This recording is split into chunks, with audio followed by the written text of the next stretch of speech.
Wonderful. Hello, everybody. Thank you very much for joining today. Very much appreciate it. I'm Will, Director of Sales here at Thrive, and I'm very lucky to be joined by three gentlemen on the screen here. Will be sort of introducing themselves in a moment. We're going to be having just a sort of general conversation all around sort of broadly why they, as an organization, decided to move learning platforms, why they specifically sort of chose Thrive, and how the implementation process went, any pros and cons to that, and hopefully talk about some successes that each of them have seen since launching. So this session is going to be really useful for anybody who's interested in learning platforms generally, digital learning, potentially looking at implementing a new learning platform, or potentially even implementing Thrive. So without further ado, I will start with introductions. The person to the right of me on the screen, as I can see it anyway, is Rob Beattie. So if you want to introduce yourself, Rob. Hi, Will. Hi, everyone. I'm Rob. I look after business improvement at Vodafone, specifically within our business function. We've implemented Thrive twice now. I think we'll discuss this before. We think in 2022 is our first one. For our consumer operation, and 2024 for business. Vodafone UK, for those who don't know, is a telecoms provider for mobile broadband and associated services. Lovely. Thank you very much, Rob. And Nick Winfield, do you want to give a quick introduction? Alrighty, thanks, Will. Hi, everyone. So yeah, my name's Nick. I work for Avon. So for those of you who don't know what Avon does, we are a beauty company, and we work with kind of independent direct selling representatives who sell our beauty products to our customers. We've been utilising Thrive as our learning platform for those representatives since the end of March 2024. Lovely. Thank you very much. And I just recognise now I've been using everyone's full names, which just feels a bit weird, but I'm going to commit to it. So last but not least, Aaron Smith, do you want to introduce yourself? Hi, yes, thanks, Will. My name's Aaron. I'm part of the Next head office team, specifically a digital learning lead. Next, if anybody doesn't know, are the retail stores across the UK, Ireland, and across the world. Specifically, though, the head office side split into different functions, tech, finance, operations, distribution, contact centre. So I look after Thrive for the entirety of the head office function. I was part of the implementation squad, and I look after the general day-to-day for the whole of Thrive, for the whole of Next. Wonderful. Thank you very much, everyone.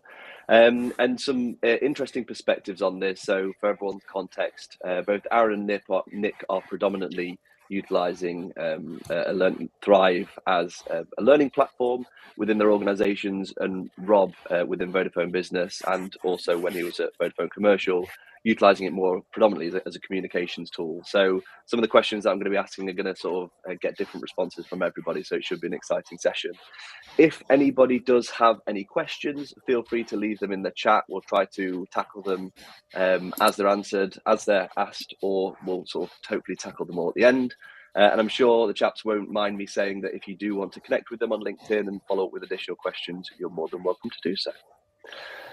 Brilliant. So let's dive straight into it. So the first question I've got for everybody really is thinking way back to before Thrive. There'll be lots of people on the call hopefully today who are maybe in a situation where their current learning platform isn't working, or they're potentially looking at exploring new solutions. So Aaron, I'll come to you first if that's okay. Sort of before Thrive, before you brought Thrive in, what wasn't working? And where were you sort of feeling the most frustration with your previous learning platform? Yeah, good question. So the previous to Thrive is actually we had quite a number of different LMSs across our businesses. I'm not mentioning any names in particular, but they were fairly compliance-based, quite different in terms of the UI. And we had a real opportunity to look at actually a holistic approach and go, actually, what happens if we brought everybody onto one, or actually got everybody together and go, you know what, we could do things a little bit differently. So some of the challenges that we faced prior to that is, we had disjointed information, we had multiple people pulling different reports, multiple compliance courses in different areas. And now with the introduction of Thrive is that, with different L&D teams across our business, we can collaborate better, our reporting is easier, and certainly from a compliance perspective, we have similar courses that can be shared across multiple divisions a lot easier.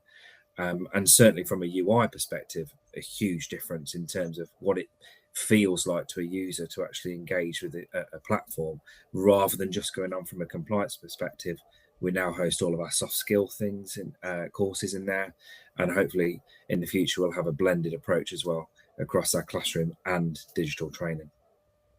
Wonderful, thank you for that, Aaron. So yeah, lots of different systems and wanting to consolidate your sort of tech stack essentially and just make it a one-stop shop for learners to find anything they need from a learning perspective.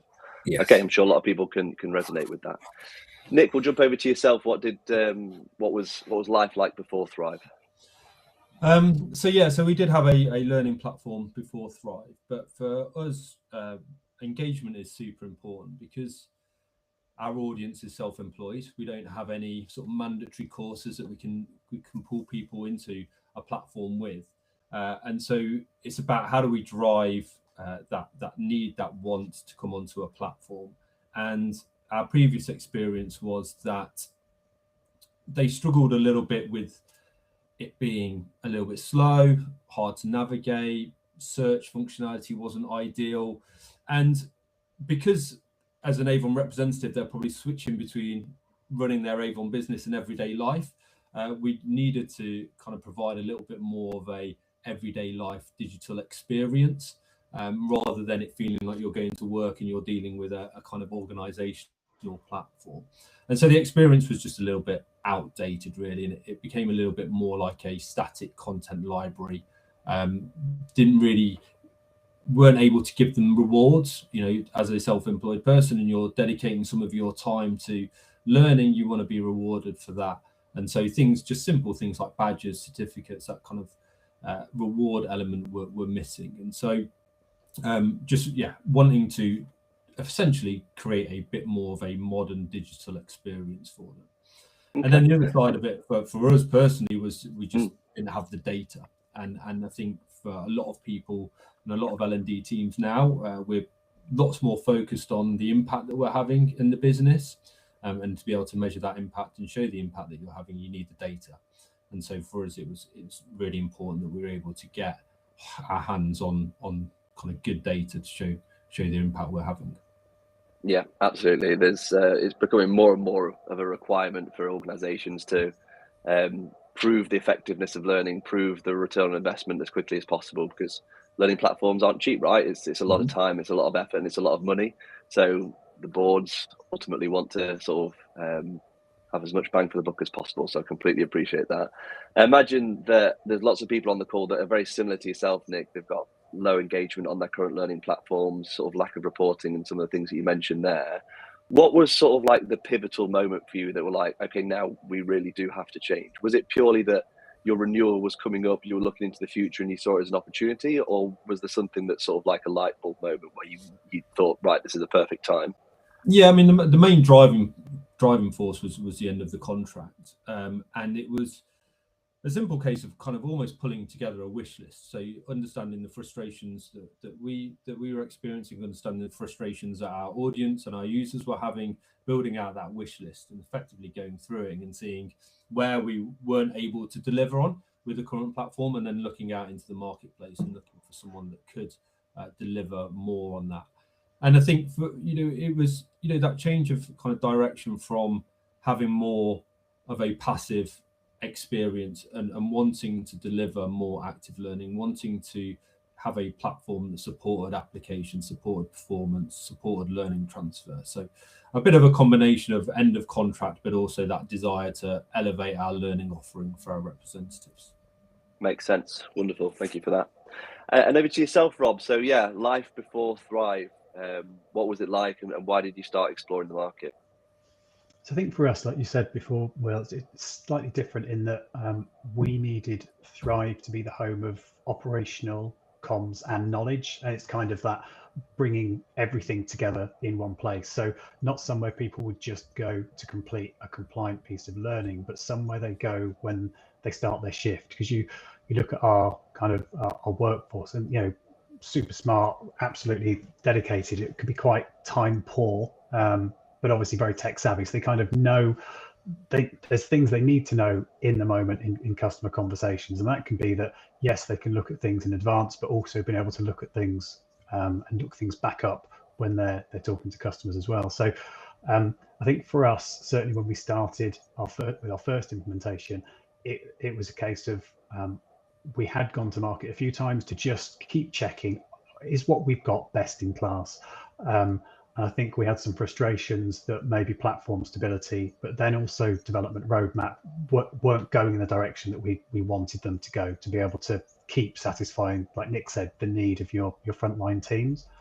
The other piece was that we were communicating in multiple different ways. So again, to Aaron's point, having everybody together in one way, not relying on different ways of communicating like email, but having something which is, yes, can do push notifications, but also provides kind of a really engaging user experience, but has a single version of the truth for all of the teams to be able to see all of the content that's relevant to them.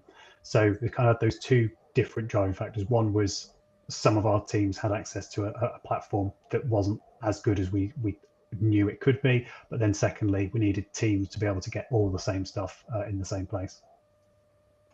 Makes sense. And that was a really interesting point you mentioned there, sort of like you kept on going out to market, not necessarily because you knew you wanted to change, but you just wanted to sort of see how your current platform benchmarked against other platforms. And it sounds like you probably looked at that 2 or 3 times and you were relatively happy with your previous provider, but then it sort of came to a point whereby maybe sort of Thrive did tick a lot more of the boxes.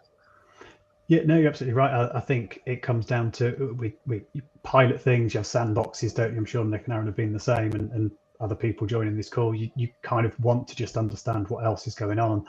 I think hopefully that's something, Will, you and your team do, kind of look at what else is out there and what else could, is going to bring benefits to us and all of our users. But I think it was as we kind of went through kind of conversations with you guys, having seen the user experience you provided, to try and get a deeper understanding of that and what impact it might have for us, was kind of where we started to explore that with you, Will. Nice. Yeah, that's a really cool point. Yeah, I don't know whether people might think, obviously, if you're quite comfortable with your current learning platform, but implementing a new learning platform, like we'll talk about in a moment, even just thinking about changing learning platforms is a lot of time and it's a lot of effort. And some people might think, oh, well, we're not actually actively looking, so we don't want to waste anybody's time because we don't know if we're going to move. But exploring the market is super important, and just sort of keeping yourself up to date with the latest and greatest things. And companies like ourselves are always open to sort of showcasing platforms and doing demos. So yeah, advice to anybody on the call, if you're not even thinking about it, but you're just open to seeing what's out there, send those emails and book those demos in to just sort of see what's out there. You never know, really. Awesome. So yeah, I'll come back to yourself, Aaron. So you had those frustrations, you evaluated your options, and then ultimately you chose Thrive. That's why we're here today. So why is it that you sort of chose Thrive specifically? What was different to Thrive to the other competition? And yeah, any more context you can provide there? Yeah, sure. I remember distinctly going out, and there were lots of providers out there, but nothing really that Thrive. What I think Thrive really has the edge on is the social element, and we really wanted to go down, being able to comment, to be able to like, to be able to have that engagement from a user perspective. And other providers really didn't have that. The user interface from a Thrive perspective is very clean. It's fitting from a mobile and a web perspective. Most of our users are web users, but equally, if you do want to access it on the go, it's really important to us that you can, automatically resize it, and they have a great experience as well. And still, from a mobile perspective, that's a future development for us. We want to push more users down that route, learn when you want to use it, etc. So that was one element why we really liked Thrive, and nobody else could really touch, Thrive in terms of the social element. I think from an account management perspective as well, we really got a different experience in from a personal perspective when we were having the demo. It was really good, having the demos, really understanding our business, what we wanted to use it for. So really, impressed and appreciated that as well. Nice, wonderful. And I guess choosing a platform from a technical perspective is one thing, but then on the other side of the thing, of sort of like your questioning is sort of around how competent are this organization to actually implement us.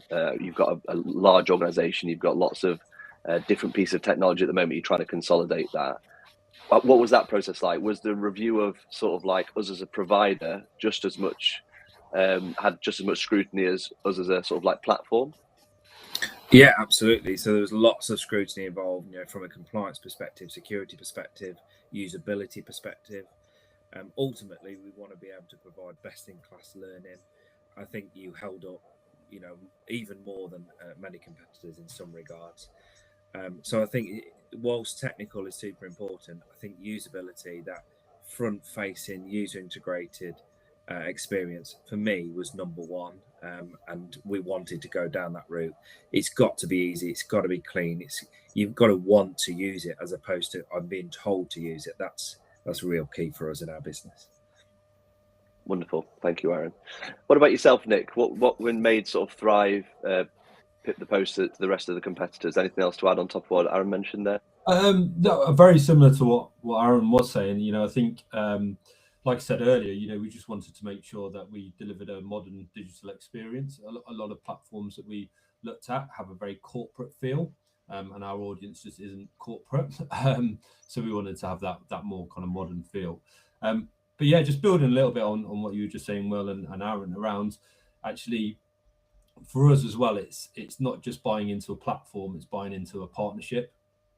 And particularly for us, we're a small kind of global L&D team, and often I think when you're a small L&D team, you can kind of get not stuck in your ways, but you can kind of your ideas start to dry up and things like that. And so I think it's really important that you have a partnership outside, and you can bring kind of external expertise, you can bring in external knowledge, just to kind of support you, so that it's not just all about the tech, but it's actually about the kind of whole learning ecosystem that you're delivering. And I think when we were having discussions with yourselves, we could see easily that partnership was there, and that the support would extend outside that platform.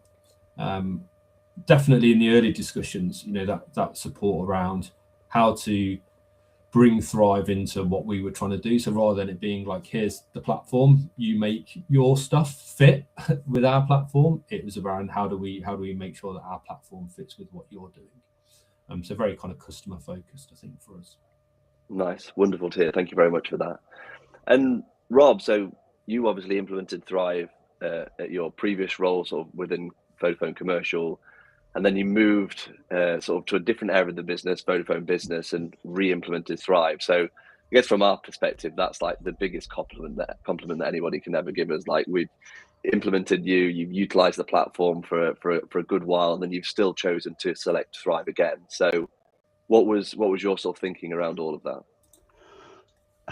Like the guys have said, actually, it's kind of, it all fits under people, whether that's the people that Thrive in terms of how you've gone about doing this, but crucially, both Nick and Aaron have said it's about the people that have the platform, the app in their hands. So I think that's kind of what made it really compelling as a great tool for our teams. That you kind of go through all this stuff, you go through all the requirements, leadership kind of really bought into what it is they want to see, and then will champion. But crucially, then when it's their teams that can use it and they're the ones feeding back saying this is great, even better if, you kind of, it really gathers pace. And it's when those conversations play into you guys and we say even better if, and what about, and Aaron had said, when that starts to come together, you're right, okay, this is a partnership. It is something that isn't just going to be, you signed up, now kind of crack on. We need to know that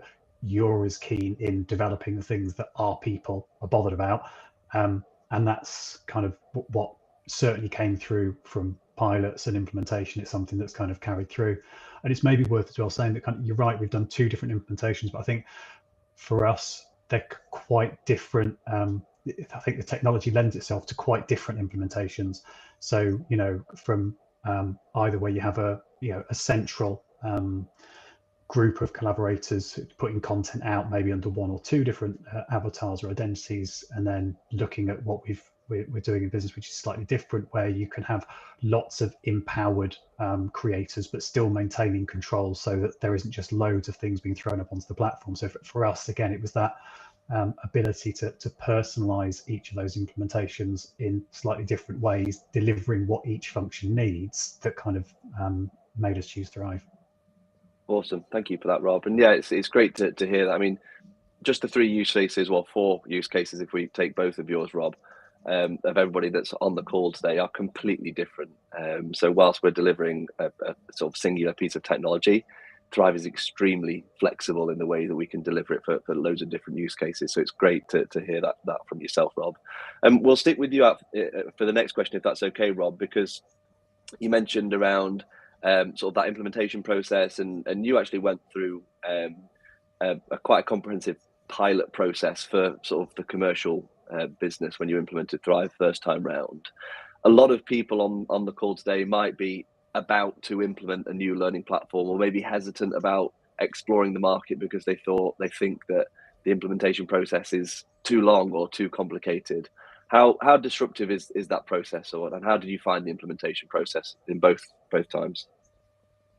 It's hard work. It's not kind of beat about the bush. It's absolutely worth doing though. So I think going into this with absolutely clear objectives just helps everything fall into place. So I think you guys anyway will have a program of workshops, and it kind of enabled us to fit our map of what we wanted to do and how we'd want to do it against those kind of different stages that you can support with or direct or bring experience from other implementations that you might have done before as well. So for us, it kind of starts with that leadership engagement around what it is we're trying to do, what are the outputs that they want to see. But it's always more, there's always a lot of excitement with kind of doing these. It's just a lot of, I think Aaron said before, there's a lot of kind of internal legwork. Nick's dog enjoyed that piece. There's always a lot of kind of internal engagement, be it legal, technology, security. It's kind of all those bits which, absolutely kind of need to be done. I think the actual implementation with you guys is kind of straightforward and mapped. It's then making sure that we're doing the due diligence against all of the activities that need to happen. But no, I think, look, it was an exciting time, and that's because from things like pilot, we knew that it was going to help sort of transform how our teams can operate. Nice. So yeah, good point again. Sort of like that internal stakeholder management is arguably just as important as sort of organizing your team to and yourself to actually implement the piece of technology. Yeah, I think there's also a piece with having experts on board. So I can't remember the names of the roles, but implementation team. I remember their names, what their official roles are at your place. But I think having those people who can understand what we might see as an objective and output, they can often think about, well, that's not how we might have done it here, but we can pivot. There's different things in the platform that actually we could use, a different technology we could use to turn that onto something that's going to work for you, if that makes sense. So kind of having experts that would help us, yes, translate our understanding into what the platform does, but also stretch your platform and pivot, and then help us kind of think, well, that might be something that we could develop or evolve as time goes on. That happened from our first pilot through to when we launched it second time as well, where we're kind of going, actually even better if, and then you guys are going, okay, and actually delivering things by the time we go live to the front line that they kind of thought it might have always had that thing, and that's amazing. But it is that kind of process where if it's not there, how can it be built or produced? Wonderful, perfect. Thank you for that, Rob. And what about yourself, Nick? What was that implementation process of Thrive like after that sort of full review and selection process? Very similar to Rob. I think we challenged ourselves. We gave ourselves 3 months to kind of implement. So it was time was not on our side, and it was pretty tight. But like Rob was saying, I think the support that's given from the Thrive team makes it as minimal disruption as you possibly can have. It's again, like Rob said, it's very hard work, a few late nights and things like that. But I think the excitement and the vision that you have for the platform kind of helps you navigate that disruption pretty easily, because it's looking towards something that you know is going to support your users, you know that is going to make a change to the business. If we were to do it again, maybe we'd do things slightly different. I think, where we possibly missed out a little bit is being able to run a few more kind of pilot groups and tests and things. And again, with our audience, it's always nice if we can launch something with testimonials from people that have experienced it. So I think one of my biggest advice is have a good 6 months to be able to implement.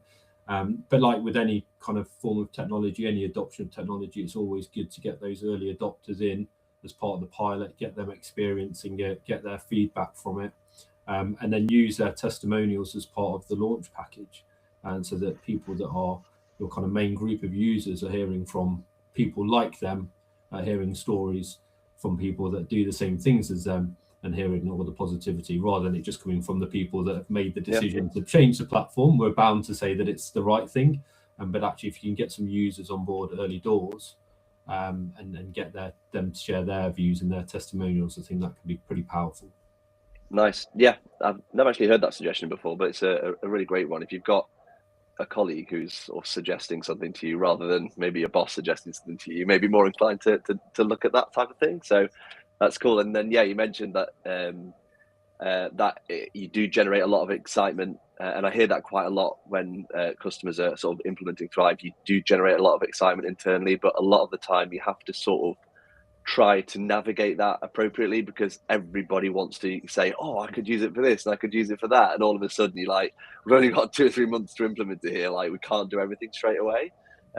So it's sort of, we always say to customers, what are the 3 to 4 things that you want to go live with, and let's stick to those. What are those 3 to 4 use cases, whether it's compliance or skills or social learning? Let's try to nail those first for your implementation over that sort of 2 to 3 months.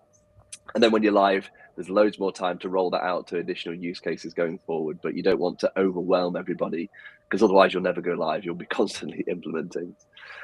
And finally, yourself, Aaron, anything else to add on what Rob and Nick have said there? I haven't really got that much more to add. What I would like to say is that it was a busy time. It was a really enjoyable time. And I think we didn't give ourselves 6 months. We gave ourselves 3 months or just over. But what we did is we launched in phases. So we went with our head office, and then our customer service, and then a distribution population. So if you can segment your business like that, I think it's really good that, going back to the testimonial piece, you work out any of the, specifics, or if there are login issues. We actually didn't have any. We had a huge launch day at head office. Everything went as planned, and then subsequently rolled out to the other teams. We have since then done more launches with our TP clients, Jules, and other wholly owned businesses that we have. And they're also on that platform now as well. So we have learned from it, but I just think give yourself some space, give yourself some time, but equally work in the staging environment, test it, and then deliver it. And I think it works. Brilliant. Love it. And look, if our implementation team are listening to this call, they're going to be sending you all flowers and thanks, because you both, 2 of the 3 of you, have just suggested having a 6-month implementation rather than anything sooner. So yeah, I mean, we'd like that as well, but majority of the time, prospects say, right, yeah, we've selected Thrive, we need to go live in 2 weeks or something like that. We make it happen, but it's like you said, a few late nights along the way. Brill. Conscious of time, we can go over half past by a little bit longer, because we're having a good conversation. But yeah, I'll stick with yourself, Aaron, in terms of, so we've launched the system. What did you see as sort of like the first thing that improved? And I know you've implemented the platform maybe about a year ago. So what was the first thing you thought, that's brilliant? And sort of looking at that, from comparing that to now, is anything sort of like measurably changed over a year? How's that look? Yeah, I think the biggest outstanding change that we saw was the ability to create pathways. And for those that don't use Thrive, being able to link content into different sections. One of the very first things we wanted to do once we've got everybody onto the system, was to give a great new starter experience. And now for head office, anyway, we have new to next, which is 6 distinct sections, takes them through from new, day one, safety, onboarding, all the way through to kind of like your essentials, how to use a system, and then our DEI commitment, and then other useful links, and then your development in terms of the rest of your onboarding and hopeful long career at next. And that 6 sections has transformed our onboarding experience. We regularly get feedback from new starters that it's easy. Managers know what to do on their first day. It gives the user something to do to actually log in with a purpose. We're logging in with single sign-on, so we're also checking that. So we've really changed from that perspective. We've had hundreds of new starters across our business and all seemingly positive from that experience point of view. In terms of user engagement, I think that's massively changed as well, because like I said previously, we were using multiple systems for compliance only. And now it's not about that. It's about, I want to go to Thrive because I want to learn. I can use Kiki, which is the AI assistant, to look up information and get to what I want quickly. So all of our documents, all of our onboarding experience, can be searched that way. And I think that's really useful as well. We have just done a recent track over the last 3 months, and we've had 90% engagement. So log in and do something over that last quarter, which I think is really good as well. Brilliant. And yeah, I imagine your learners are thankful for that as well, of just having that one place to go to rather than, I don't know how many systems you had before, but even more than one system is probably too many systems, right? And you mentioned rightly there that new AI assistant that we've launched, Kiki, is doing wonders. AI has allowed us to do a lot of things, and Kiki is a really cool thing that's come out of that, to bring knowledge to people at the point of need, especially for all of your different use cases who are sort of very frontline staff speaking to customers needing it at the point of need. So that's brilliant. Thank you. Over to yourself, Nick. Similar question. After you launched Thrive, what was the first thing you thought, that's amazing, I'm so glad we launched Thrive because we've now done X? And looking at it sort of a year or so later, what sort of like measurably improved? Yeah, so I think the probably the immediate thing was, I think Aaron touched on it a little bit earlier, actually, around the mobile experience. So obviously, is we've got the ultimate deskless workforce. They're out and about talking to their customers, and so just having a more app-like experience for those representatives out there was that kind of immediate benefit that we noticed. And then longer term, just going back to what I said right at the very beginning around the data analysis, the fact that we can now showcase the impact that our learning programs are having, not just to the business, but also to our representatives, because again, that plays a part in being able to engage with them and drive more people to our learning offerings by showing them that if they do participate in something, then their sales can grow by a certain percentage or something like that. So yeah, just having more access to data, more robust data, more accurate data has just helped us a lot in terms of those internal conversations. Brilliant. And yeah, if you can say to reps, if you use Thrive more, you'll possibly or probably sell more. It's a hard thing to argue against that, isn't it, really? So yeah, data is always king. And what about yourself, Rob? What are the sort of improvements that you've seen? I think that first piece is that really important piece around engagement, just around people, no matter where they're from, be it our UK teams or offshore teams, actually all being able to see the same stuff. And Aaron said before, being able to mention, comment, just knowing that single version of the truth is something they can all work off. And that the ability to be able to interact is hugely valuable, that kind of coming together. I think you kind of look longer term, and just to Nick's point there, actually the improvement in customer conversations, which is kind of what it's all about, the ability to be more competent and more confident, and then the impact that has on metrics. As you've said, Nick, those who are looking at more of the relevant content and then applying that content, actually reaping the rewards themselves. And that's when it's where the magic happens, isn't it? Where because people then see other successful people and they know what the habits are, and the habits are doing this, kind of self-led content on Thrive, then that's absolutely fantastic, and that's what certainly we've seen a lot of.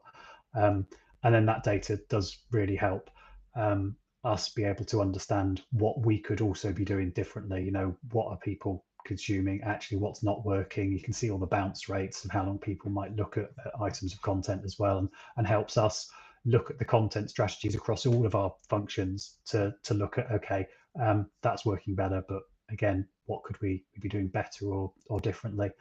And we right at the start spoke about engagement, and I think it's that ability then for people to have really rich content in different mediums, you know, be it from the leadership team, be it as a central com around, you know, a business change, but people being able to see all that. I don't know if it's a real word, but we were kind of talking about the democratization of knowledge. Kind of, look, you're not reliant on your manager forwarding an email. You're not reliant on somebody else briefing you. You've all got access to that same rich content, and it just really kind of, it shortens hierarchies. It improves, you know, people's buy-in to their business, because they know that they can understand it and then help shape it better as well. Brilliant. Yeah, that's wonderful. And it makes your life easier as well, right? You're not always that sort of bottleneck of content has to come through the comms team or the L&D team. There's loads of knowledge within everybody's organizations already. So why not leverage that? Why not give them the tools to be able to share their knowledge and unearth that from across the organization? And great to hear that data is a consistent theme across everyone there. Like I said, data is so important.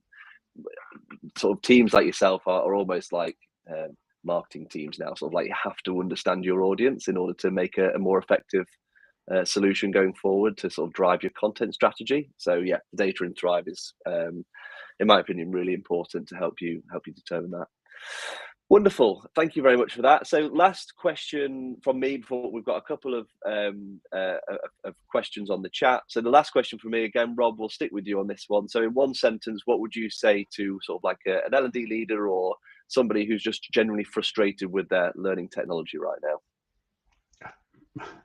Do something about it. Look, there's so much out there. So look, if you're feeling frustrated, you're probably not the only one. You're probably feeling frustrated because there are people, users who are feeling that, but they're probably feeling it worse than you are. There's probably leaders who need things to move at a faster pace to be able to keep up with customer requirements or internal needs. So there's stuff you can do, and I think that's the important thing. You just find out, explore stuff, test stuff, share it with, you know, key stakeholders, and there will be a better way of doing things. But kind of feeling frustrated, yeah, you need to transition out of that quite quickly. Nice. What about yourself, Nick?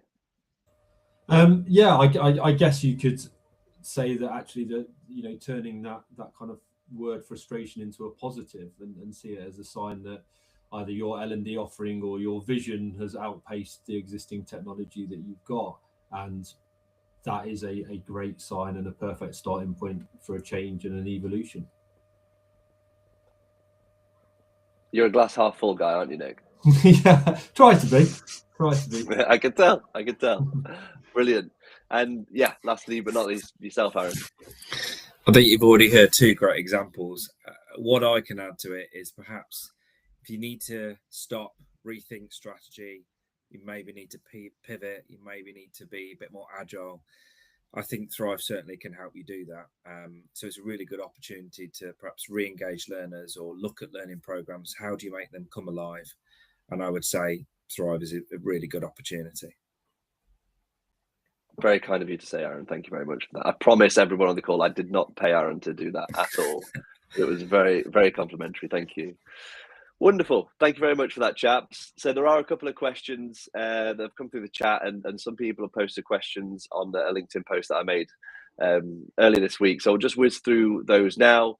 But if anyone does have any more questions, feel free to pop them in the chat. So the first one is, we've covered this a little bit, but yeah, if you could just say one piece of advice you would share for any business about to launch an LMS, what do you sort of wish maybe someone told you before you implemented Thrive that you maybe do differently? I know we've talked about time, which is very important, but yeah, Nick, anything from yourself on that?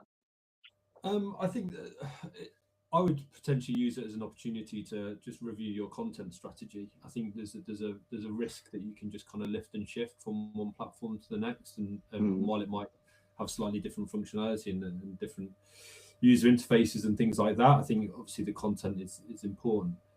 So I would see it as an opportunity to just review your content strategy, make sure that you're heading in the right way, that you're transferring over the right content, that it's still fit for use and fit for purpose. Otherwise, as I said, you're just replacing one issue with another, really. So yeah, I would review your content strategy. Nice. Rob, what about yourself? That one piece of advice, the golden nuggets. I suppose make sure internally you're set up for success. I think content strategy is a really good point there, Nick. And I think it's that whole governance piece. So how and what is the content that yes should be shared, but how are you making sure that is appropriate for your users? So there'll be lots of people that want to put lots of stuff on. If they've got finite time and one brain to deal with it, how do you make sure that what you're getting to them is the stuff that is really linked to what they need and the business goals? So it's kind of, it all comes together that everyone will see this as a cure-all. Someone said the point before around not just launching all of the functionality for the sake of it. You kind of need to make sure that the things you do for a reason, and you're set up behind the scenes to deliver that longer term rather than just at launch. Nice. So it's not just, right, well, we've got this content already, so we might as well chuck it across just in case people need it. It's actually looking at what are the sort of like behaviors and what are the sort of reasons that we're implementing this platform, and then build content around that or create content around that. So really useful. Thanks, Rob. And yourself, Aaron? I was thinking what I can add in addition, and something that I guess we've learned is making sure the audiences are 100% correct, making sure that your structures are right, so the different areas of the business. And just going back to content, it's not about chucking all the content at everybody. It's about potentially segmenting it on job title. Do they actually need it? What is part of their onboarding flow? What do they need in their job right now? And I think from an assignment perspective, we've learned, don't over assign, perhaps get the individuals or the team members to sign up themselves or associate skills.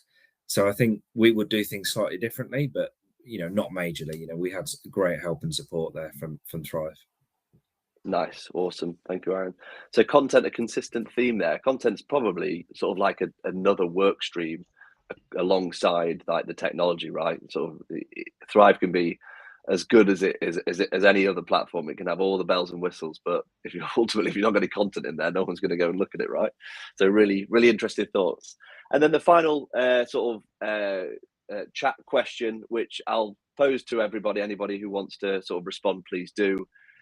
Can anybody share any sort of human experiences that were triggered by Thrive and the online community that may have been created? I think they've kind of put that it's easy to sort of get lost in data and business, but yeah, can anyone talk to any sort of like human impact that you've seen as a result of implementing Thrive?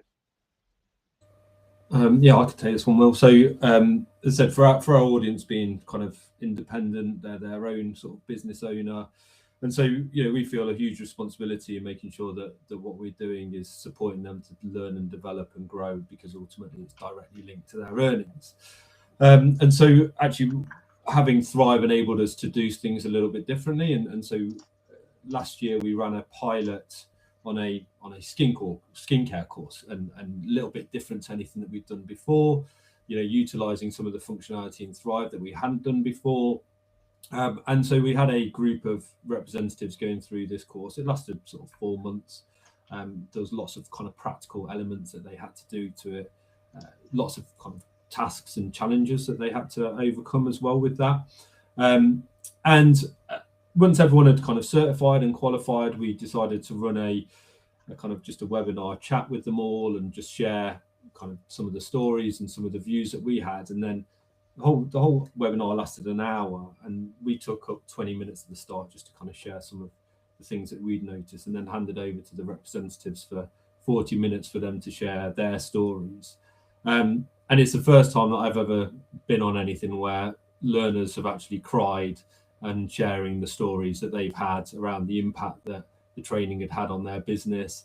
how not only had it helped them sell more, but actually given them more confidence just generally around how to run their business and things like that. So I think the question's right. We can get lost in data. You know, the business is constantly challenging us with data, but we've said it throughout this chat.